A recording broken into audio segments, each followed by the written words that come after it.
কিছুদিন আগেও ক্রুজ অঞ্চলের নিয়ন্ত্রণ ছিল ইউক্রেন বাহিনীর হাতে, কিন্তু কিয়েভ সেনার অঞ্চলটি ছাড়তে বাধ্য হয়েছে রুশ বাহিনীর রণকৌশলে। সোমবার ক্রুজ অঞ্চলের এক ফুটেজ প্রকাশ করে রাশিয়ার প্রতিরক্ষা মন্ত্রণালয়। তাদের দাবি, ভারী অস্ত্রশস্ত্র ফেলে চাপের মুখে জীবন বাঁচাতে ভেগেছে ইউক্রেন সেনারা।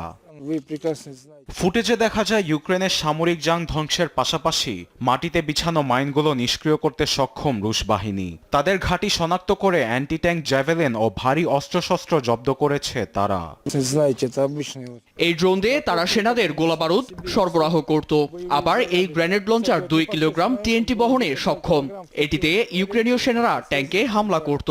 এটা ইউক্রেনে বানানো হয়েছে, তবে সুইডেন ও চেক রিপাবলিকের অস্ত্রও আছে। একই সঙ্গে যুক্তরাষ্ট্রের বানানো জেভেলিনও আছে এখানে। এদিকে রণক্ষেত্রের প্রথম সারি থেকে পিছু হটার কথা বলেছে ইউক্রেনের সেনারা। যুদ্ধ ময়দানের পরিস্থিতিকে ভয়াবহ উল্লেখ করে সিনেমার সঙ্গে তুলনা করেছেন তারা। তবে কেউ কেউ বলেন, রুশ আগ্রাসন চরম পর্যায়ে পৌঁছেছে। আগের মতো ড্রোন ব্যবহারের পাশাপাশি যুদ্ধ ময়দানে খাবার, পানি ও চিকিৎসা সরঞ্জাম পৌঁছাতে পারছেন না ইউক্রেন সেনারা। বিপরীতে ক্রুজ অঞ্চল দখলে একের পর এক সেনাবহর পাঠাচ্ছেন রুশ প্রেসিডেন্ট